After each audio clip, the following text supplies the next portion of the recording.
Good day, liars. Today is August the 2nd, and I'm kind of wondering, basically, are you for or against lying? I'd also like for our subscribers to leave a comment below if they are for or against lying, or if it depends, or if there's an absolute truth. We'll take anything. And hello to you. Can you hear me okay? Because is the sound good? I'm lying. Yeah, it sounds good. I think it's fine. I'm telling the truth.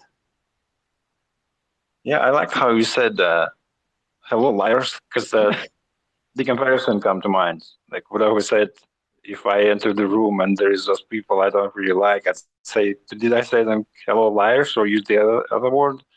I keep in mind, I don't know, maybe it's just me, you wouldn't do that thing. No, I Yeah, do but I like stuff that like anyway. no, I like that stuff. I like sometimes to make a very bold statement that shocks people, which is actually the truth. Well, do you think it is acceptable to say a lie now and then?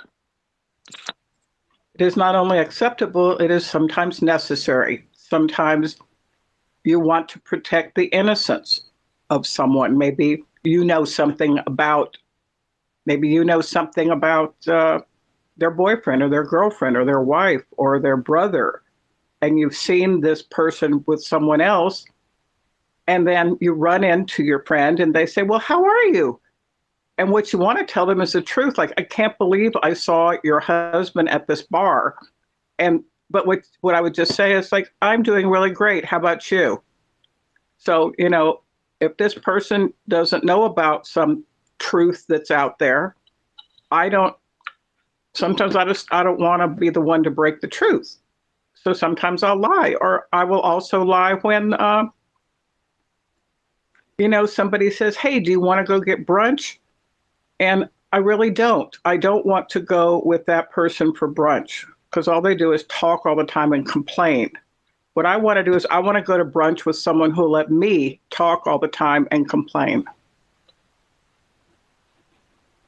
I'm having this opinion that's thought that you're it's possible. I'm not saying that you do that all the time, that you regularly lie to people, or no, let me rephrase that. That you exaggerate events. That's better. That's politically correct. You say exaggerate. That wouldn't be as offensive, is it? Well, I have mentioned this expression before. It's an extended truth. A lie is an extended truth. So there's some aspect of what you're saying that is true. Maybe it's 5%, maybe it's 10%, maybe it's 50%. But there's some aspect of that statement that is true. And then the rest is open. So I don't want people to tell me the truth. Sometimes someone will say, I think I really want to talk to you about something. I don't want to hear it. Don't tell me whatever it is you want to talk to me about. Or someone will say, hey, you think you could stop by? I've got something I want to run by you. It's like, no, I don't want to go hear some horrible thing that's going on and I'm supposed to give you advice. Not horrible, but I mean some dilemma about someone has to move or somebody, their car got broken into, or Dallas is full of liars. And I am like, there's junior varsity in sports, and then there's varsity. There's the baby liars, then there's the big liars. I'm on the varsity team of liars. I can look at someone. It seems like I'm looking in their eyes, but I'm not. I'm looking right over their right ear. So these are some lying techniques that I use.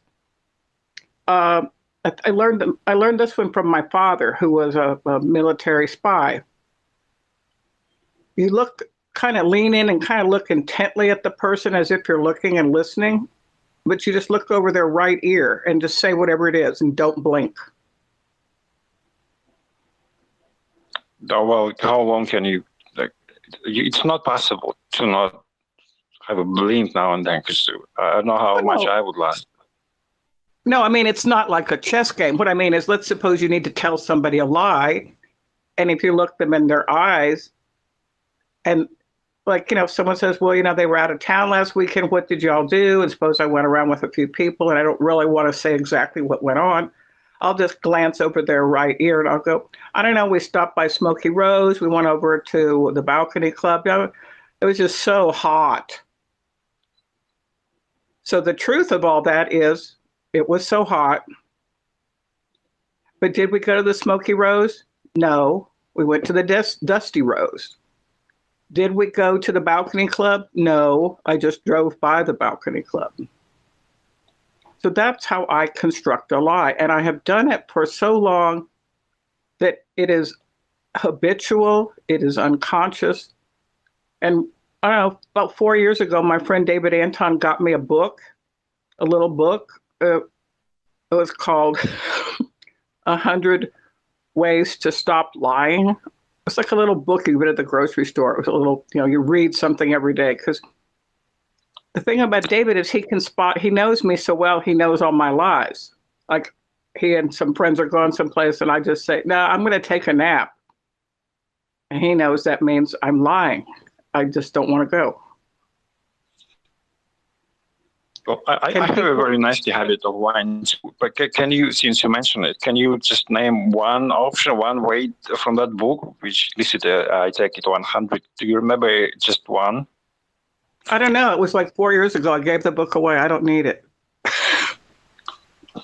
No, I think there are 100 ways to stop lying. I always thought there's only one. You just stop. Simply like that. No, you can't stop. It's like any addiction you have, you can't just stop. You just substitute something else. So if you're addicted to whatever your addiction is, you just transfer that addiction to something else. Well, for example, it was an inspirational book. It was very nice, and I used it for about a year and a half, and I underlined things and I practiced it, but I still lie. So one of the quotes was,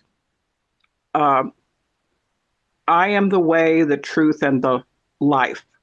So this was a quotation this was something from the Bible that Jesus supposedly said, and it's written in the Bible that he's the way, he's the truth, and he's the life. So first of all, for me to stop lying, I have to feel the impulse that I'm lying before I do the lie. But I don't have that feeling. I just start the lie. So I don't have like a delay switch to recognize that I'm lying. Now, that specific quotation, which was from a very nice book from my good friend David, ye shall know the truth and the truth shall make you free. That's also inscribed on one of the major buildings at the University of Texas, the state public university that is like my university, alma mater, ye shall know the truth and the truth shall make you free. So University of Texas, is about the acquisition of knowledge and transforming the world. So that's a really great quote. I mean, but I don't have. I like that. I get that. I'm just thinking that if I'm a person who often lie, no matter what, does that make me a compulsive or pathological liar? And if it does, so maybe I don't know if from that book you've been given, there should be some kind of a treatment or psychotherapy, whatever it is we're doing here, counseling, medication, combination, maybe all of this. Yeah, all of it. Well, the thing is, I prefer to take that same action that you're doing, same action. And I just call myself a varsity liar. I call myself a habitual liar. I call myself an unconscious liar. You're saying it's pathological. It's compulsive. Like compulsive is behaviors that you can't stop that are actually harmful to yourself or other people. Like, for example, drinking. Let me say that you just mentioned a very important point, because if you're compulsive, that comes probably from a childhood, or I don't know, from the time when you had a very low self-esteem. So you had to tell others that you're not. So and you resort to making stories and lie. And I hope they were more or less harmless, these stories you lied or things you lied about. And then it became a habit. Maybe not to get anything out, just a habit. I don't know, because you and me, we know what we're lying. It's just that we are unable to do anything about it. Well, if you think about school children, you said you were a tall boy for your age, and that sometimes people would make fun of you. And I was also a tall girl and also very smart. And I moved around from school to school because we traveled. So I remember being in, I don't know, maybe fifth grade, like the numbers 5, 7, and 15 are like some of my favorite numbers. But I think I was in fifth grade, and I had this teacher, Mrs. Foster. She was very nice, very, wore perfume. She was a little bit older. She had pretty glasses, very nice lady, wonderful teacher. And she would have these encouraging us to read. So we would have library time, and we had this poster on the wall of the students that wanted to participate in the library club. See, I love going to clubs. So now I was in fifth grade, and if you read a book, you would get 1 star. But if you would volunteer to tell about maybe 5 minutes about your book, you would get 2 stars. So our names were on this poster, Patty, Charles, Megan, Carl, like whoever wanted to participate. It was voluntary. I figured that out. I thought I could get 2 stars for the price of 1. Okay, what I'm going to do is this. I'm going to read some books. I would rack up stars like this. I just get a book and I'd look at the title. Maybe the title of the book is Joey Goes to the Store. So I would tell my teacher, you have to write down that you want to do the stand-up part. I would write down that I want to give my report. So I would just stand there in front of the class, in front of the teacher that I respected, and I would hold the book in front of me, and I would just start telling about this book I read. I had not read that book, and I got 2 stars. Now, I was also reading other books, but I could get twice as many stars by saying I had read these other books, and I loved getting stars. And I was only in the 5th grade. And I'm not a bad person.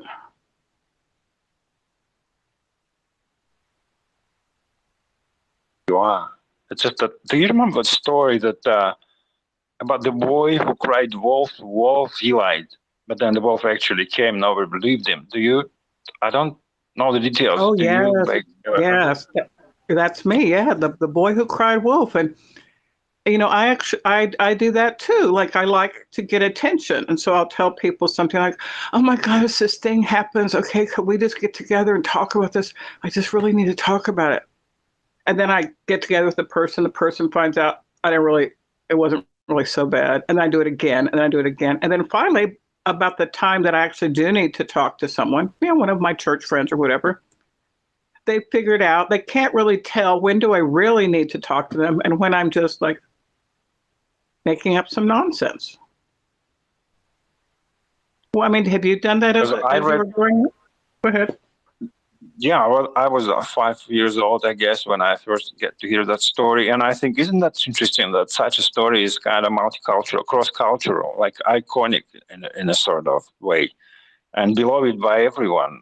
Everyone I spoke to knew the story, regardless of the place they were born or raised, whatever.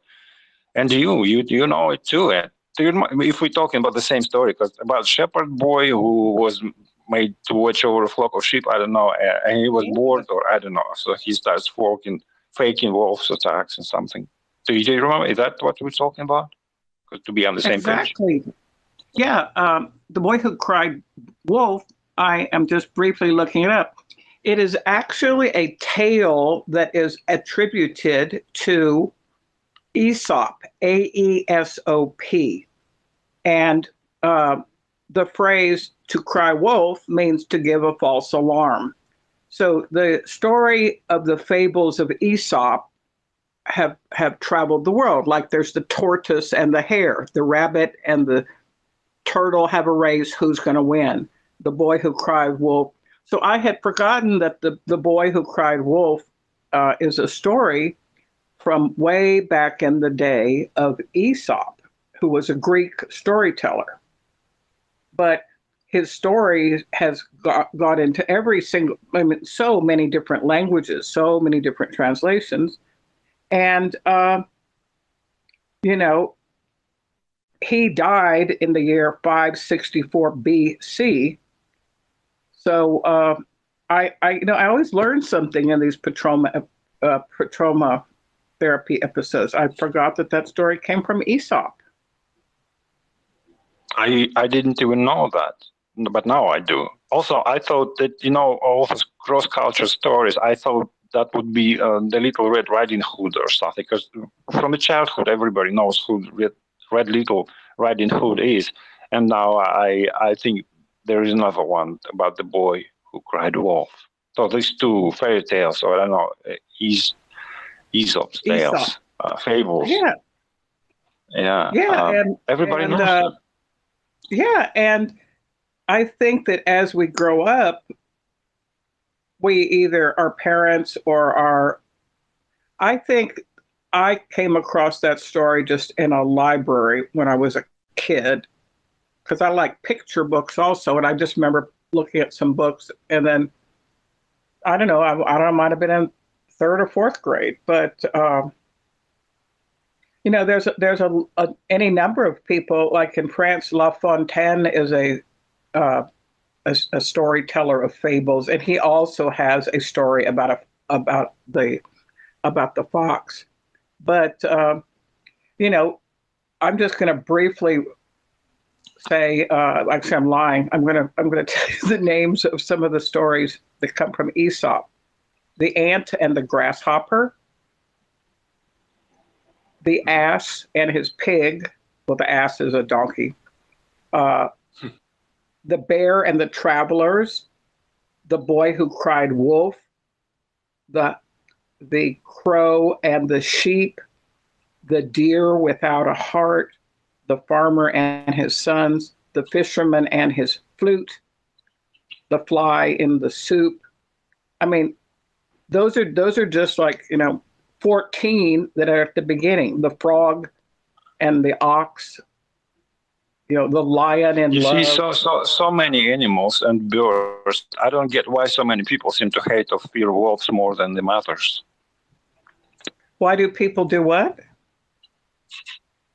Fear wolves, because they're beautiful dogs, like the large dogs of freedom-loving animals, but people are afraid of them. Well, just think about it. When you're a little 5-year-old and somebody has a German Shepherd, everything seems big. So the fears that are embedded in us in childhood are magnified as we grow up. I think there was a book that was probably written in the 90s. It was called Women Who Run with the Wolves. And it was, I learned about it at a psychotherapy center, the Carl Jung Institute in Houston, Texas. And it was was probably in the 90s, end of the 90s.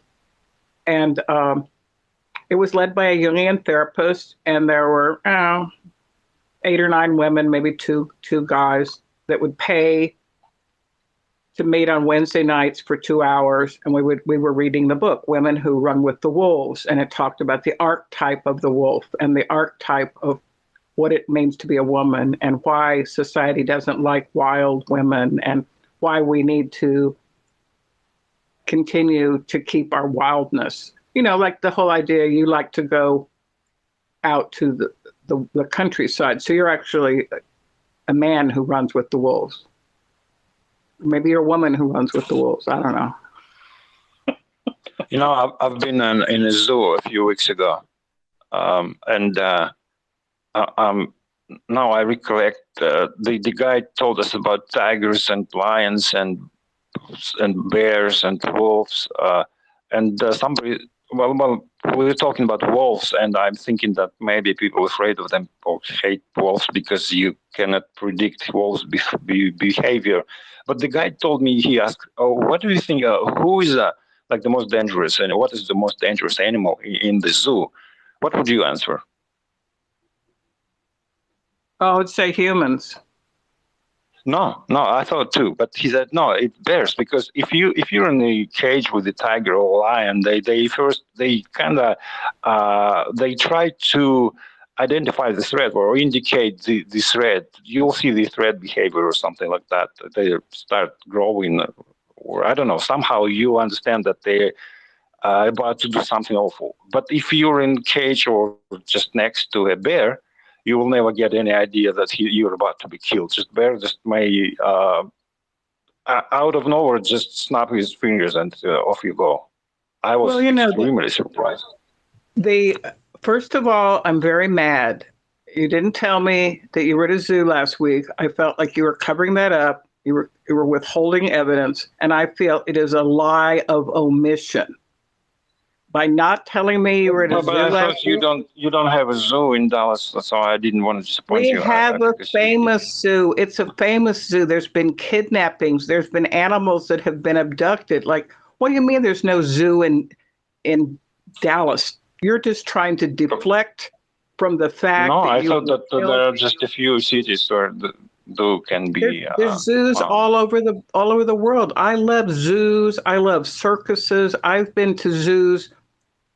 The San Antonio Zoo. I've been to a zoo in Paris. I've been to one in Istanbul. I'm actually like zoos, and I tried to get my friend David Anton to take me to the zoo, but he said he couldn't go because the zoo reminded him of an old girlfriend that they used to go to. So instead, we just went and drank a beer. But I'm saying, you did not How is tell that me even when. related? The ex-girlfriend and the zoo, because they visited the zoo together or what? Yeah, because maybe that was the place they used to go, and he didn't want to go back there and think about going around the zoo with his old girlfriend.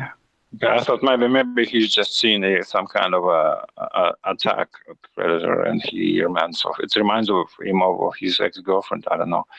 Yeah, he But was attacked. He was attacked by her. No.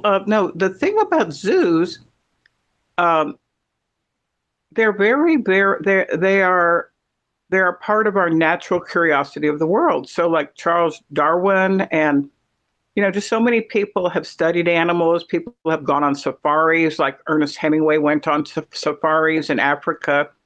I think humans, or let's just say humans, originally like to go on safaris to see the wild animals, but then they got in like jeeps with their guns, and now they got to shoot the wild animals and bring them back and stick them on their wall. So I think hunting as a sport has evolved out of our natural curiosity about different types of animals. And they have in Texas, between Houston and if you ever come to Texas, I'm going to take you to this place. It's horrible. It's between Houston and San Antonio. It's called Snake Farm, SNAKE FARM. It's a snake farm. It's a big piece of land that has all these different snakes and snakes doing things and exhibits about snakes.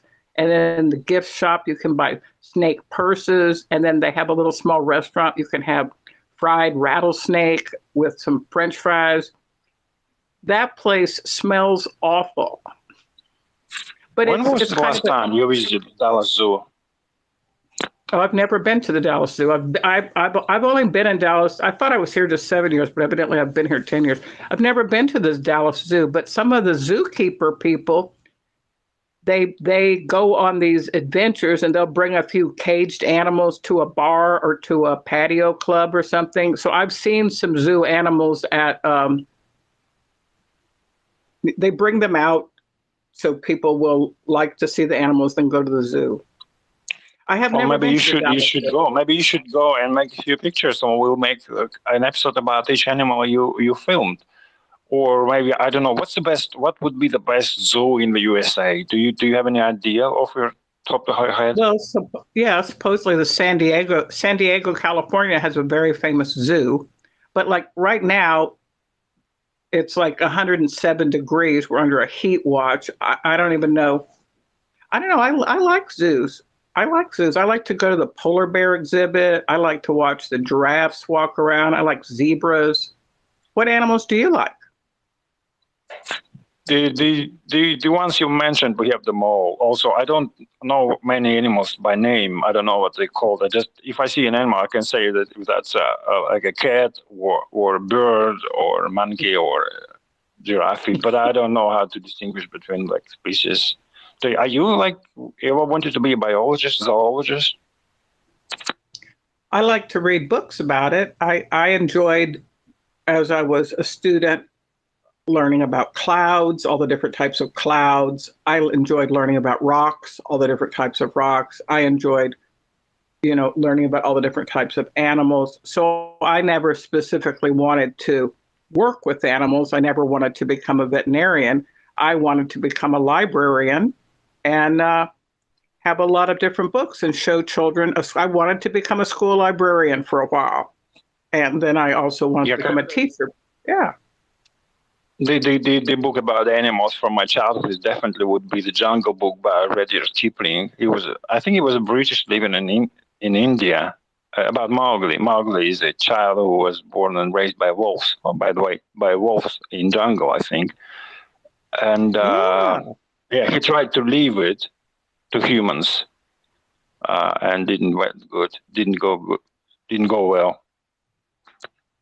I'm going to tell you something that's true.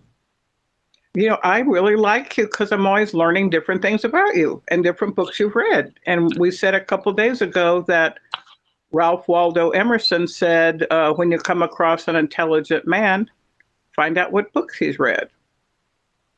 Well, I take it as a compliment, but every child, my contemporary, everybody read that Mowgli book. We were fascinated. We imagined what would we do if we were born in a forest with animals and stuff like that. Well, there's also it's a boy's thing.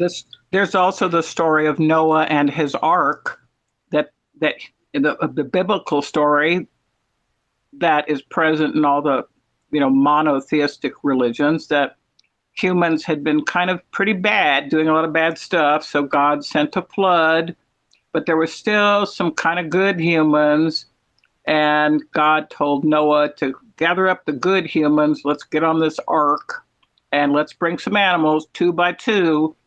We need a male and a female because we're going to repopulate the earth once we send a flood and get rid of the bad people and all the bad actions. And I always found that story very charming. And I liked, as I was growing up, looking at books about the animals going up the plank, 2 llamas and 2 zebras. At that time, I didn't realize that you needed a male and a female to repopulate the earth. I thought they were just friends going into the ark. When I think of Noah, I understand that you don't have to take it literally, the story of Noah, but I think if I do, how did Noah get animals from all over the world? Although he's been in the Middle East, right? Well, Mount Ararat is it's in Turkey, and supposedly the ark landed there. Now, was there an actual ark? Are the Bible stories literally true? Did they find a piece of wood from an ark and it said Noah was here? I think that there is a spiritual truth to the idea that sometimes humans need to be brought down and let's start over again. But I don't know. I think that that these are great stories that keep us alive. Stories give us reason to go on and give us hope. And yeah, I think that these stories again, that's not what literally happened. That might have been some kind of an event, I don't know, meteor strike, or I don't know what else. Basically, what we have now as a story of Noah's Ark is somehow based very loosely on something real, which is now not with us, like it went underwater. Well, it's like when the Israelites were led out of Egypt. Was there a Pharaoh? Yes. Did the Pharaoh, the story of Moses in the basket, Moses was given away and then Moses was found by the Pharaoh's wife, and then Moses grew up in the Pharaoh's household. Then, I don't know, the whole story about Moses in the basket, was there actually a basket? What was the basket made of? I don't think that really matters. I think the idea that God desires people to live in freedom and not in the oppression of sin is a metaphorical story.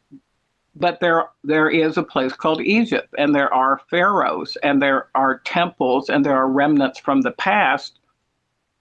You know, or if you wanted Yeah, to go into, yeah, that's kind of my take on it. when I was in England, I remember that they still have a king and a queen, and they have the genealogy three.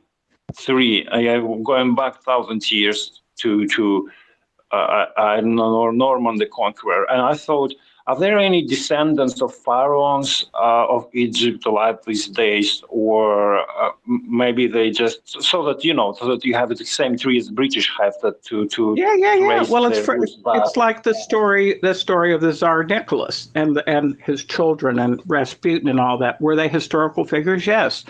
Did they die? Yes. Did they have any cousins, nieces, nephews? Yes. So like the genealogy of the Romanov family is something that's very popular. There's lots of books and stories and YouTube videos. So I think Egyptian genealogy, is there. And there are, I mean, I am a descendant of some Italian and Hispanic, they came into San Antonio from Mexico, from Spain, and in Andalusia. So my first cousin and I have done historical research tracing the roots of our family back to the 1715 or 1500s in Spain. So research is something people are interested in, like finding out where we came from and like who was there before us. Yeah, and there is if you. No, it's just when I think of king or queen or pharaoh, I don't know. I think that the misconception probably that being king means you can do what you want. But if you could be a king, would you? What? If I could be a king, would I? Yes. Would I be a king? Yeah, I like would power. you do anything you want, or would you want to be king? I don't know. That's kind of what I do. Well, there's a group in Dallas, a musical group called BJ and the Kings. Really great musician, great guitar player, BJ and the Kings. And I mean, I don't need to be a king. I can be a queen. There's all kinds of women who. But are you fit? Are you fit? Are you fit to the role? Because sometimes I think of myself. I'm not a manager. I don't like running people around and pushing forwards and I don't know, giving orders even if I don't want to. I'd rather. You'd rather sit and have a drink and think about it. No, actually, because I've been a teacher, because I've run classes, I have developed the skills of leadership, and I've enjoyed my profession as a teacher, professor. So, would I want to go into politics in Texas? Hell no. But I have some. But you think of yourself. You think of yourself as being a good person, and but. I don't know, if you had a monarchy with yourself as its head, wouldn't you be as spoiled as all those politicians in power we have nowadays? Like the power would have corrupted you, for sure. That's what Machiavelli says, that power corrupts, and absolute power absolutely corrupts. So basically, I might like to be a judge or a politician of a small town, but I don't really like adults, and I like students. So I thought you were gonna say I don't really like people. Well, actually, I had the opportunity before I was married to go to the state in Austin and write curriculum, be a writer for all the schools in Texas, like to be on curriculum committee. but I would have to dress up. I'd have to wear shoes. I'd have to meet with adults all the time. I'd have to be in an office. And I didn't do that. What I chose to do was to stay in the classroom and write curriculum for the schools I was in. So I wrote philosophy classes and I wrote history. And I when I say I don't like adults, I don't like to spend my time in meetings talking to HR, having a boss. I mean, I had a department chairman, but if you're at the state level and you're a writer, and also I wanted to have kids. So if I'm going to be like some kind of high power person in a big building, well, you know, that doesn't leave you a lot of time to go off and have a kid. I mean, men don't have to worry about that. You can make babies all over the place and still go to work. How is that fair? I don't know. Being a man, I'm thinking not of how babies you could go, but I'm thinking of Machiavellians, because I read that book, what's it called? I don't remember. Machiavelli. The Prince. The Prince, yeah. And I thought, well, this guy is really freaked out because he's like an evil. And I thought, no, I wouldn't be doing this because I don't want to make anyone else suffer through my behavior, even if I want to get something. I want to stay in power, etc. So I came across another philosophy called Stoicism once, a few years ago. Out of the book, Seneca was the founder, I think, but I don't know much about it. Have you ever heard about Stoicism? Yes, Seneca believed that suffering and challenges and problems came to all mankind or people, and his idea was to look at it, assess it, and then kind of grin and bear it, just kind of get through it and try to remove yourself personally from the problem, and it will pass. And people who are Stoics, that word, you know, that was a very Stoic approach to things. Like, let's suppose you were having some problems with your boss at work and you were really upset about something, and you were hyperventilating and you were sweating and you were drinking about it, and you like just, you know, the thing is, actually you're powerless. You're the worker. She's the boss. A Stoic approach would be to understand this is the power structure. This is what it is to work in this institution. So man up, which means just deal with it. I'm not very good at Stoicism. Yeah, I like that. I like that more than Machiavellianism. Because again, it's all about yourself, not about hurting other people. Don't you think? About Machiavelli, he was, you know, he lived at the time of Caesar, the Borgia family, and they were trying to bring the city-states together to make. I think it was Florence, or maybe it was Florence or Venice. One of those. They were trying to bring these different little city-states together to make a more powerful Italy. And so sometimes a ruler is it better to be loved or feared? That is a famous line from The Prince by Machiavelli. Is it better for a ruler to be loved or feared? And I have had that question written on the board and asked my adult students, is it better to be loved or feared? And some people would say, oh, you know, you need to be loved. And some people said, no, it's better to be feared, because then people respect you and they fear you and you can do what you want. So if you're a politician, I mean, as a teacher, I have a position of power. I would like for students to love my class, but I have to teach them writing, so I have to be mean. I have to enforce the curriculum. I have to tell the truth. I have to say this paper needs to be rewritten, and if you don't rewrite it, you're going to get a D or an F. So sometimes fear is necessary to motivate people to do things. Like if someone said, if you want to raise, you have to finish, if you want to raise at your job more money, you have to complete these HR online evaluations. Now, do you enjoy doing the online stuff that HR sends to you? Not particularly, no. But then again, I don't hate it 100%. Just I think it's okay if they want me to. Yeah, you just do it.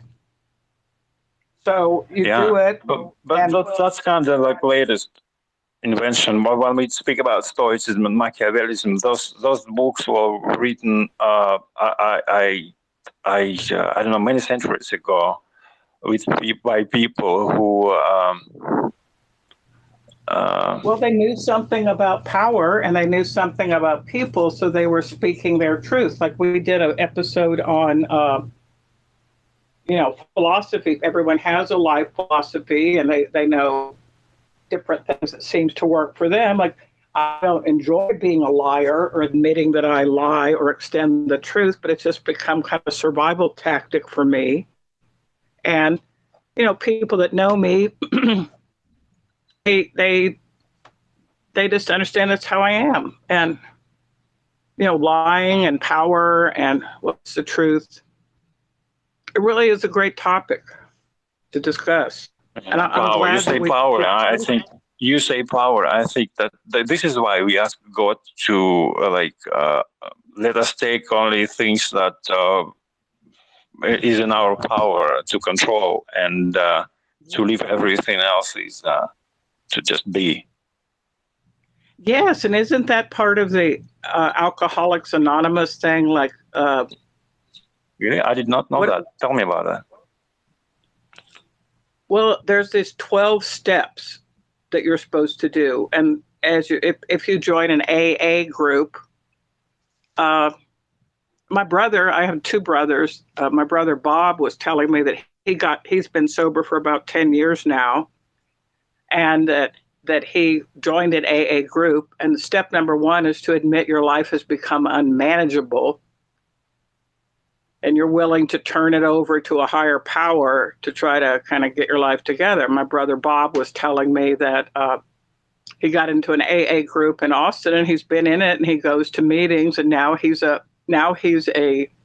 coordinator. And then somebody asked him to be the treasurer of the AA group. So giving my brother access to all the money to me is somehow kind of humorous, because my brother's a little bit shifty, but a good person at heart, a good person. But yeah, the 12-step program. I don't know if we have AA here in Russia, and I don't know any program that, even if in the USA, I've never read about Alcoholics Anonymous philosophy or their practices. But I always thought, what if I'm not a Muslim, but can I go? Or I'm not a Jewish. Can I go into synagogue or to a what's that called? The Muslim church? What's that called? Mosque, M-O-S-Q. Mosque. Yeah. Can I go to mosque if I'm not a Muslim? Can I go to synagogue if I'm not Jewish? Can I go to Alcoholics Anonymous if I'm not an alcoholic? I mean, I don't know why. This one friend of mine actually met her husband at an AA meeting. This was a friend of a friend. This friend of mine was going with someone else who was an alcoholic. These were two women. And they went to the AA meeting, and then my friend Mary met her future husband at the AA meeting. So he was an alcoholic in recovery. And so they got married, and I met them very, very briefly when I first came to Dallas, and he tragically died in a motorcycle accident. But yeah, you could go into a church and just sit there. You could go into a mosque, but you can't wear your shoes. And if you're a woman, you have to have your head covered, and there's certain rules. But I'm saying, I think that holy spaces are very meditative. Even if you don't even talk to anyone, you sit there, like look at the statues or look at the art. Have you given? Even, I mean, going to synagogue or Alcoholics Anonymous meeting, even you're not. Yeah, I don't need to go to Alcoholics Anonymous because I grew up in an alcoholic family, so I already got it. Yeah, but, what if there are people, and I think when I see the Alcoholics Anonymous meeting, they're all nice. It's not like they're homeless and not taken care of. They're all nice people. I wouldn't even. I know, but the thing is, the stereotype of what we have as an alcoholic is a stereotype. My father was an alcoholic. My brothers are alcoholics. My mother was an alcoholic, but My father was a colonel. We traveled the world. One of my brothers was a dean of students.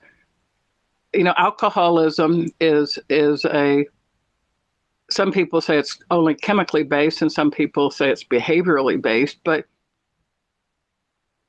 I mean, we develop these different ways of coping with the world. So some people are workaholics. They work all the time. Some people are pornographic addicted, you know, pornography addicted. Some people are gambling addicted. So part of human journey is just try to manage all the stuff going on in your life. So you could choose whatever you want as your addiction. Like we have this expression, what's your poison? Like, what do you like to do? No, I'm around alcohol all the time. I drink and I love to take pictures, but am I an alcoholic? No. I like Jack Daniels. I don't know. I know you're into Maker's Mark, but I never tried it. I don't know which is better. Why? I mean, can you compare these two? No, I like Jack. I like Jack and Coke, and I used to drink it. And I have a very good friend, David Martinez. He is kind of like a son to me, and I met him when he was a young man, and now I met him when he was 15 years old, Richard and David, and now David and Richard are like 35 years old. But David drinks Jack and Coke. So when he came to visit me in Dallas before the pandemic, he said, let's go someplace. Well, pick any place you want to go. I said, well, let's go on Greenville. Let's drink there. And so he got us Jack and Coke, and we got some really nice little snacks. You know, Jack and Coke is some kind of college age drink, I think, because whenever I came across Jack Daniels and the Coke mix, it was something about somehow related to college years, college age. Yes. But it's a tasty mixer, I agree, because some people just that don't like Jack Daniels and so on. Well, you know, I also was with my my friend David right before the pandemic. His father was in town, and we went out to the Bishop Arts area. It's right on the other side of Dallas, across the river, and there's all kinds of cute little bars and museums and historical things. And I don't know, I think I was going to apply at an art gallery to be a part-time person at this art gallery. It was so hot. It was like a brutal Dallas summer, just like now. And I was in this little art gallery, and he told me that he and his dad were across the street in this bar just to come over when I'm finished. So I went in to talk to this art gallery people. Then I wandered over. It was so hot. And it was, I think the name of the bar was called Pier 19, as if it, you know, and it had some like kind of fishing and boat decor. And it was so hot. And David knows that I'm not a big drinker. He goes, hey, look, they're giving away free samples. I go, what? So it was like a frozen ice in a machine that was in a glass. And then they poured Jack and Coke on it. So it was like, they call it a slushy, and you eat it with a spoon. It was so hot that he ordered one for me because they were giving samples or something. And I was like dehydrated. So I just drank it real fast because it just tasted to me like a Coca-Cola on ice. And then the brain freeze hit my head, which means you drink something too cold, too fast, and you get a brain freeze. And then he and his dad had another one. Then they went to go get the car, and they were going to come around and pick me up. And then all of a sudden I realized that I was drunk, so I had to eat crackers because I think that if I eat crackers, I won't be drunk. And then I told the bartender that where's the bathroom? I need to go to the bathroom because I wanted to drink water. So I thought if I fill my stomach up with more water and crackers, that will dilute the brain freeze. So I'm in the bathroom trying to text David that like, I'm in the bathroom, I'm like really drunk, but I was pushing the buttons on the phone, and I texted David's cousin Eric, who was living in Dallas at the time. I go, I'm really messed up, you know, come get me. So David and his father pulled the car around, and then David came and knocked on the bathroom door, just escorted me to the car. He goes, what are you doing? Why are you texting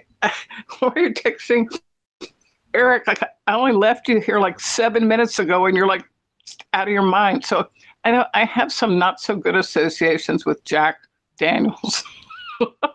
Now I have to. Now I have a drink. I have to have a drink. I think we should just end our episode right here ASAP because I like honestly love it. Me too. I'm going to put a little bit of Maker's Mark in my coffee because it's morning in Dallas. So adios to all the liars and have a great day. Talk to you soon. Bye bye.